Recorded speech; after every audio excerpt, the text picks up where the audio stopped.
Hi, I'm Curtis Morley, founder and CEO of Counterfeit Emotions, and I'm really excited to be speaking today at the Strive Life Summit. Let's go ahead and get started. The what we're going to talk about in this presentation is we're going to talk about your journey from victim to victor.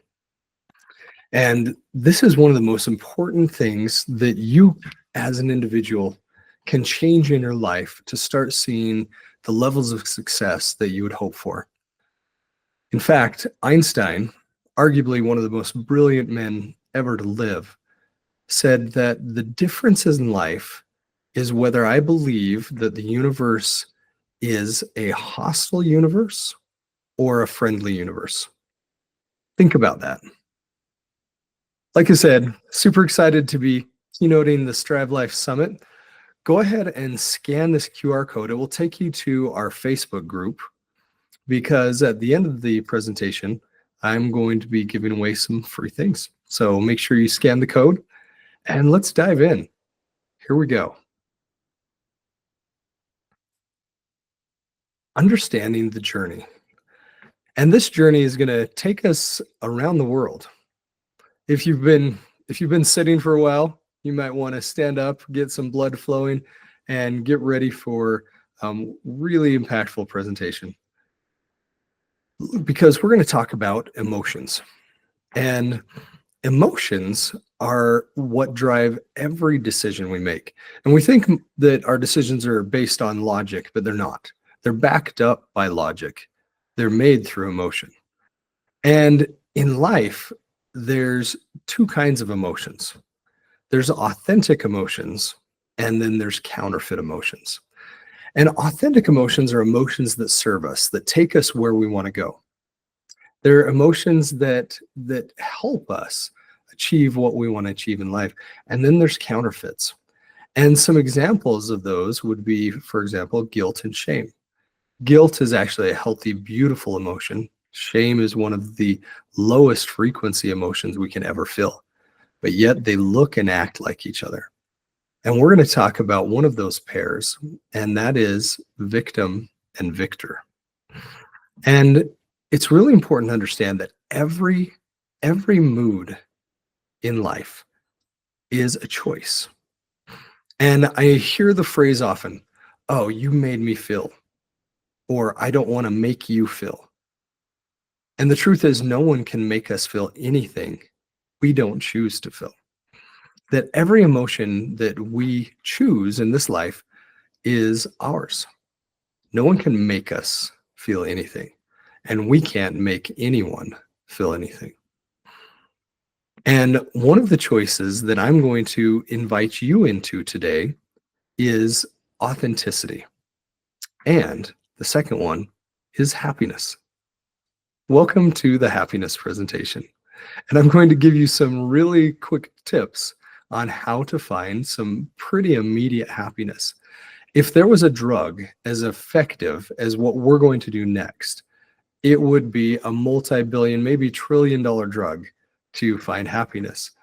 And the coolest thing is that you can do this on your own without any enhancement. And that happiness drug is called gratitude.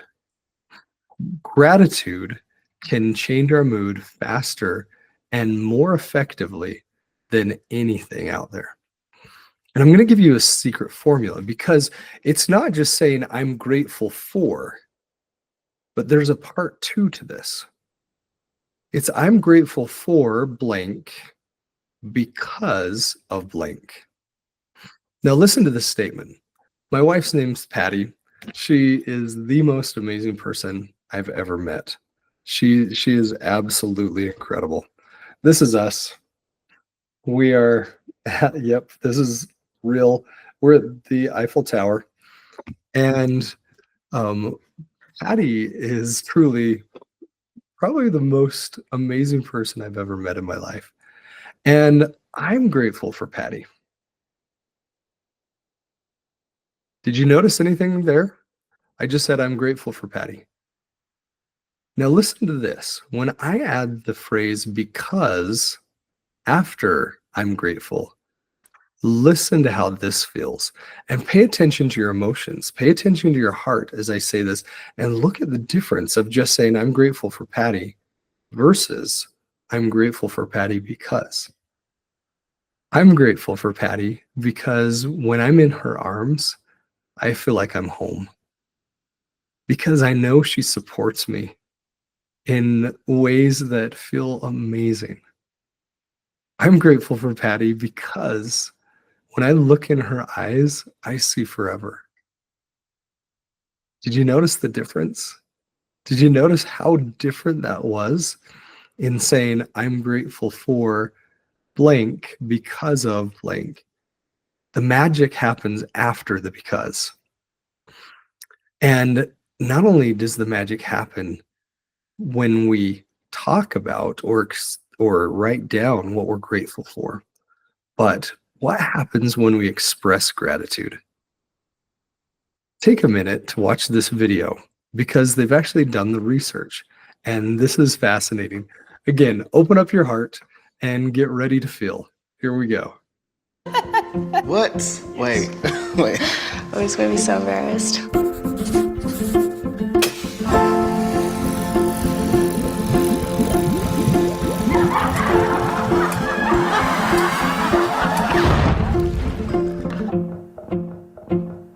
What makes you happy?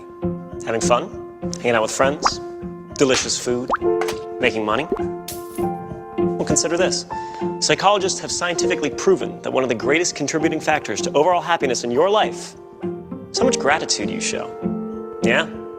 Think about that. Go ahead and marinate on it for a second. You can thank me later if you want. It'll make you feel better according to this study. You go ahead and click on it and read it if you want. Or you can keep watching because we read it and we thought it might be fun to test out for ourselves. We gathered a selection of volunteers to act as our subjects.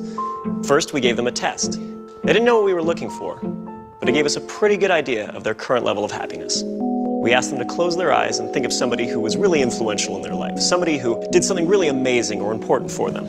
We had them write down as much as they could about why this person was so important. Now, a lot of them thought at this point the experiment was over, until we really put them on the spot and tried to get them to call that person and read what they wrote about them. Thank you, Jessica. We're going to have you call your mother. So who is that right person for you? Person is my sister, Erica. We're going to give Erica a call. Okay. Who'd you end up picking? Friend of mine, Craig Ains. Her name is Dora. My college accounting instructor. Really? Is this somebody you're still in touch with today? No, I'm assuming that he's passed on. That's a to shame. the great beyond. You up for it? Yes. What would you say if we called up Dora?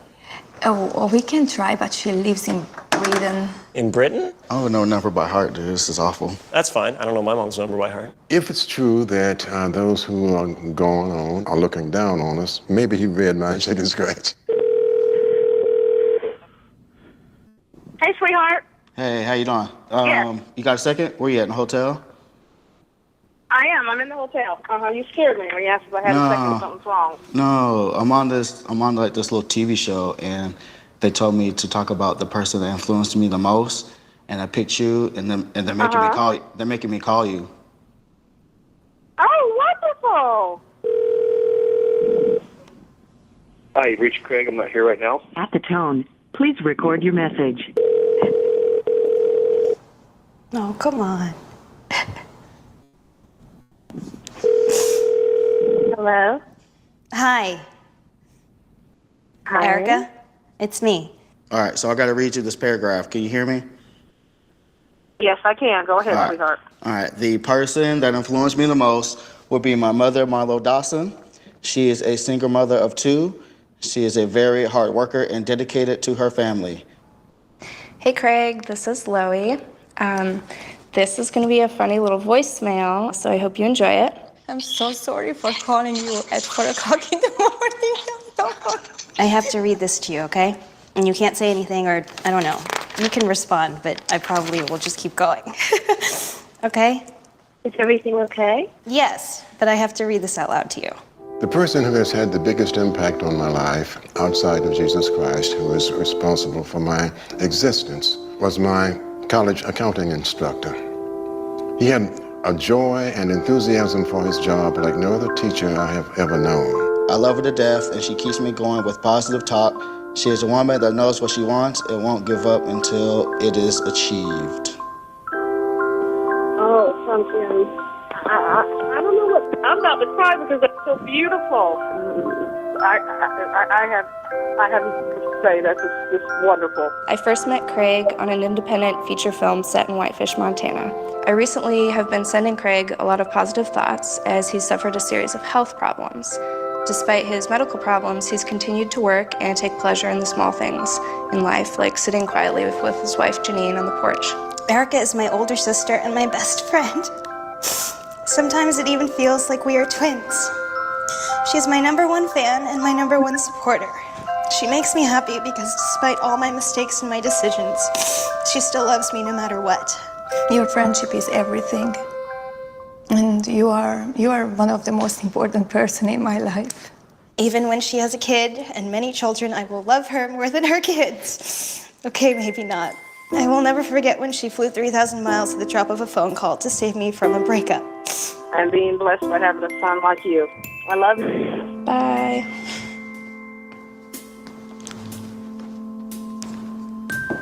Why did you do that to me? I don't know, because they made me do it. Thank you for picking up. Bye, sweetie. And then they're like, here, you're gonna write this letter. And then I wrote like this whole long ass letter, which, you know, I like don't write. And then all of a sudden they're like, hey, guess what? Now we're gonna call her and you're gonna read her this letter. And I was like, what the f?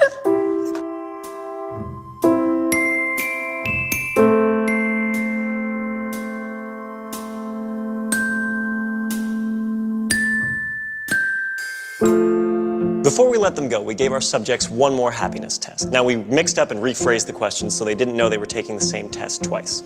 For those who took the time to actually write something down but couldn't make the phone call for whatever reason, we saw happiness increase between 2 and 4%. Good, but not exactly mind-blowing. Now, for those who actually picked up the phone and personally expressed their gratitude, we saw increases between 4 and 19%. So either way, expressing your gratitude will make you a happier person. But you want to know something really interesting? The person who experienced the biggest jump in happiness was the least happy person who walked in the door. What does that mean? That means if you're having a particularly tough time, trying this out will more likely have a greater impact on you. Trust me, I'm in a lab coat. In fact, while you're at it, film it and upload it to us, and we'll do something awesome with it. I'm Julian, and this has been The Science of Happiness. Open cake, subscribe. So, what'd you think? Isn't that amazing? Your happiness can go up, according to them, 19%. I found the numbers are even higher. So when you say I'm grateful for, your happiness goes up about 4%. When you say I'm grateful for, and then add because, that magic statement, your happiness goes up even more. But if you express that happiness, that gratitude and that joy, then your happiness goes up 20%. Think of anything else in life, anything that you can get a 20% gain in just 5 minutes. I'm not sure I know of anything that is as magical as gratitude, because gratitude really is emotional alchemy. It can take the lead of any situation and turn it into gold. Now, this next part is really important. I've got a question for you. Is life happening to you or for you? This is the question to ask when you want to find out if you're in victim or if you're a victor. And I'm going to ask another question. Who likes to run? I personally love to run. It is my Zen time. It's the time that I get centered emotionally, physically. I love it. I didn't used to love it, but I do now. And a weird question that goes along with that is, who likes to be stung by a wasp? Pretty sure no one would answer yes to that. But I went on a run one day by my house. And right near my house on the trail, there's this beautiful trail that gently careens along the edge of this ravine. And at the right about the mile mark, there's a pond. And the trail slopes down to the pond, and it's just beautiful. This particular day, I wasn't feeling it. I was not in my best form. I was running about an 8:33 pace, feeling like my legs were wooden stumps, and I just was not physically, mentally, emotionally, I was just not there. And it's funny because people say I'm a runner, but in reality, I'm just a photographer. I take my phone out and I'm taking pictures in every direction. Yes, I call myself a photographer.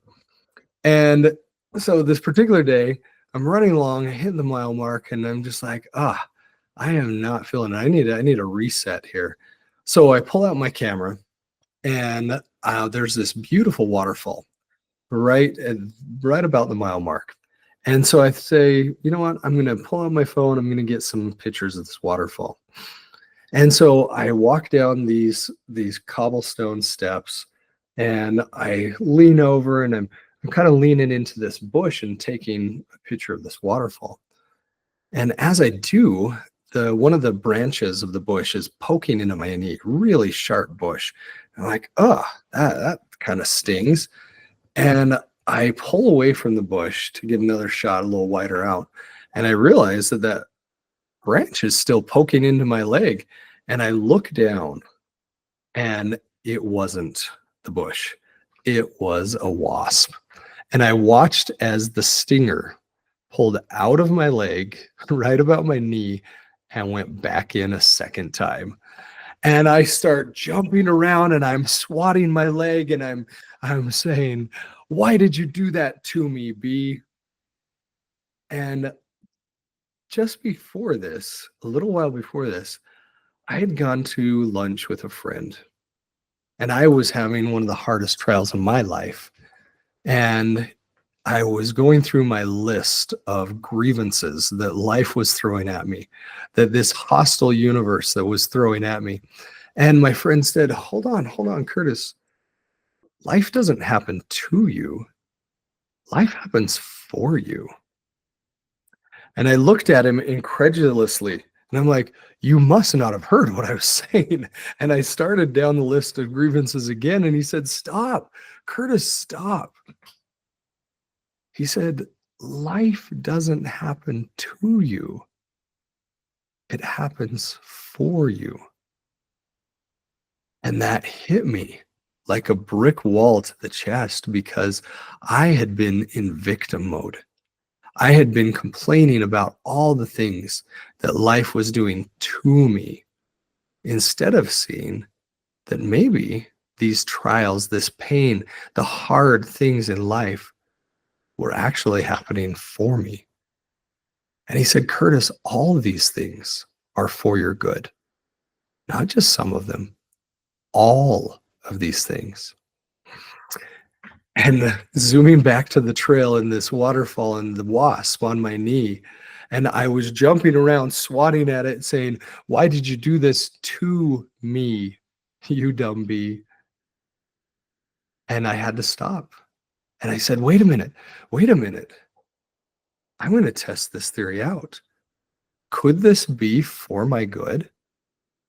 Because I had two options at that point. And one option, which would be so easy, would be to hang my head, walk back home the mile, grumble the whole way, say how bad life was, how this bee ruined my run, how nothing in life is good, and look at the universe as a hostile place.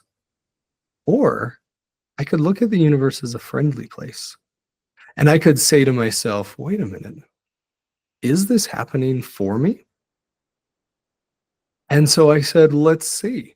And I took a moment and I thought, wait, I was previously feeling just sluggish and slow and just no energy. And all of a sudden, now I am pumped full of adrenaline, this enhancing drug in my bloodstream that wasn't there before. And I said, maybe this is happening for me. So I took off running. And instead of my meager 8:33 with my first mile, I took off booking it around this pond with the biggest, cheesiest grin on my face, I'm sure, and smiling as I'm just running as fast as I can, feeling like Usain Bolt with the wind through my hair. And my second mile was a 6:22. That adrenaline that wasp pumped into my body with that sting produced a 2 minute and 11-second difference from my first mile to my second.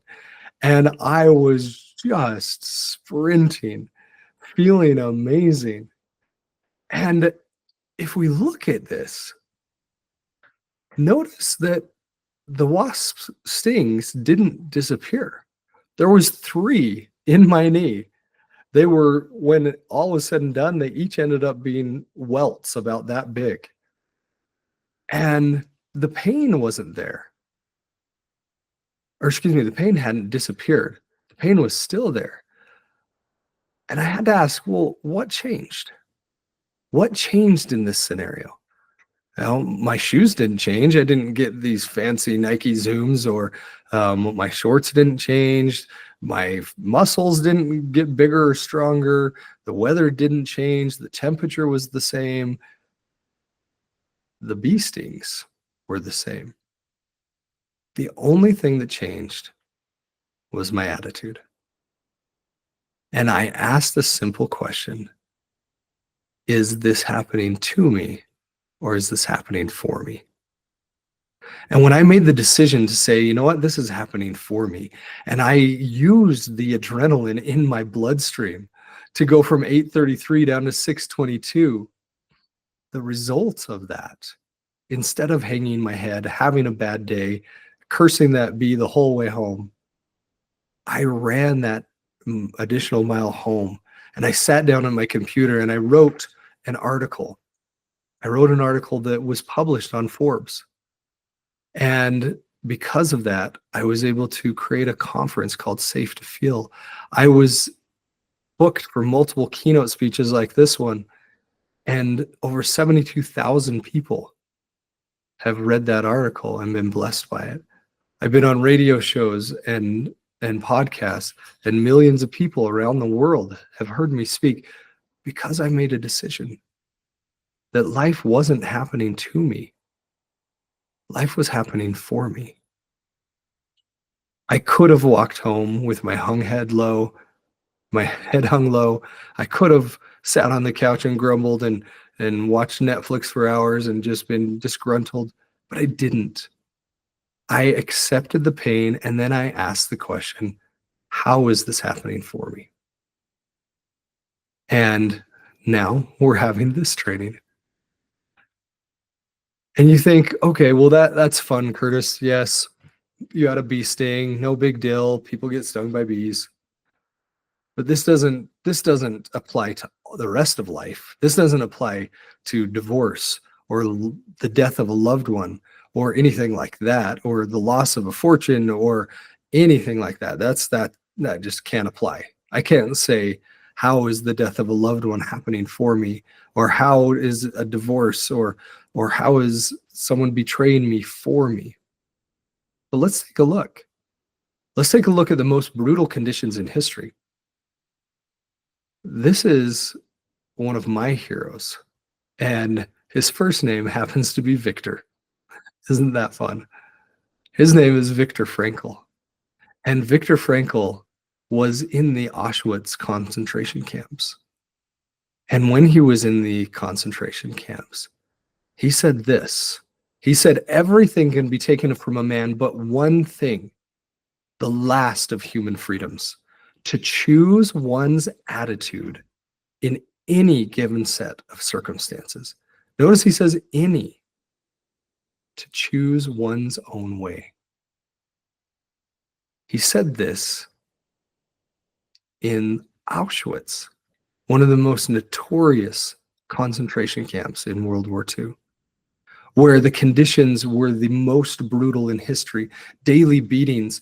They got a small square of crusty bread for their entire sustenance for the day, and what they called soup, where they said if there was one pea in the bottom, they felt lucky. Where the disease and the lice-covered beds were so infested that they actually thought of the lice as keeping them warm. Like, these were the most brutal conditions in history. And in it, he said this, he said, everything can be taken, but one thing, and that's to choose one's attitude in any given set of circumstances. We can ask the question, why is this happening for me in any given set of circumstances? So how do you know if you're in victim or if you've ascended into victor? There's a couple ways. One is that every victim has a villain. If you have a villain in your life, there's a pretty darn good chance that you're playing the victim. If there's no villains in your life, then you've probably transcended into victor. Another is asking yourself, are you focused on the problem or the solution? The problem was that I felt pain in my knee. I could have been focused on that the whole way home and focused on it for hours until the swelling went down. But instead, I focused on something very different. Very different. Ask yourself, is there a villain in your life? Is there a villain that is victimizing you? Notice that term. Or are you going to be the victor? And are you going to let go of that pain? Acknowledge it's there, but don't hold on to it. Don't make it your identity. And then ask yourself, am I really looking at the solution, or am I just focused solely on the problem? Now, this picture that you see on the left is a picture of my expedition going up Mount Kilimanjaro. And we had to start at 1 a.m. from base camp, which is at 15,500 feet. To put that in perspective, there's nowhere in the continental United States that you can put your feet that is that high. Nowhere in the continental US. And with that, we had to start at 1 a.m. to be able to make it to the summit and back down before it got dark the next day. But here's the crazy thing. The summit was only 2 miles up, 2.25. And it was going to take us all of that night and all of the next day, the entire daylight portion of the next day, to make it up those 2.5 or 2.25 mile and make it back down. Because we're going from 15,500 up to 19,384. Now, to put it in perspective, every step was like this. We had our hiking poles, and we'd plant our poles, and we'd take a step, and we'd breathe.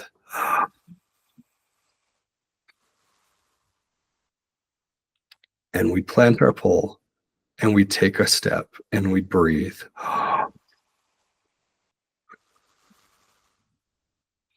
And we'd plant a pole, and we'd take a step, and we'd breathe. And after 6 hours of doing this, we made it 1 mile. 1 mile in 6 hours.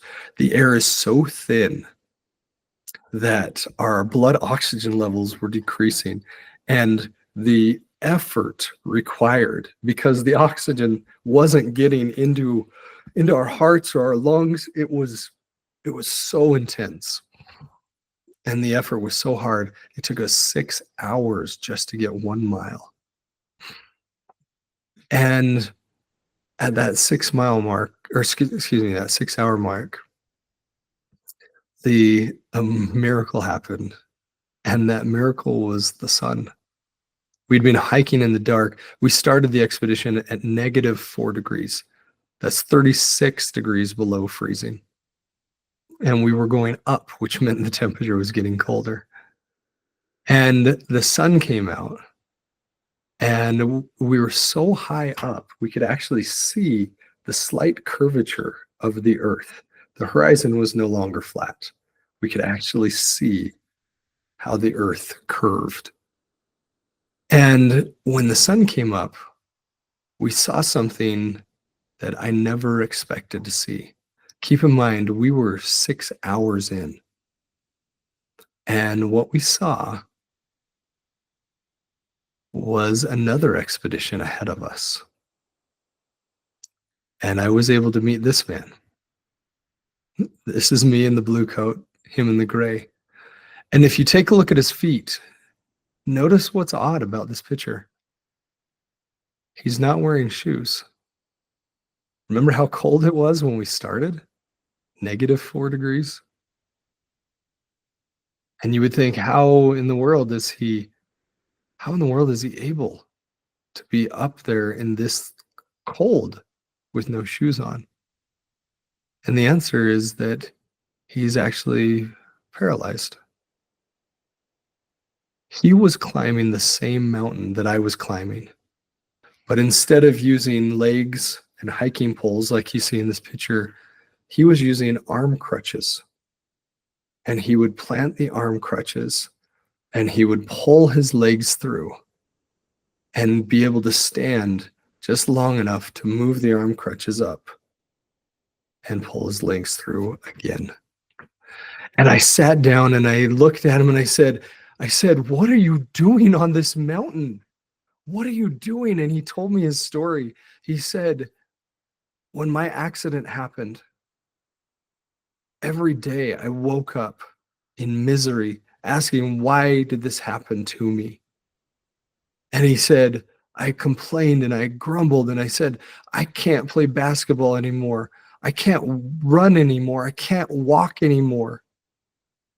I can't even stand up and hold a baby anymore."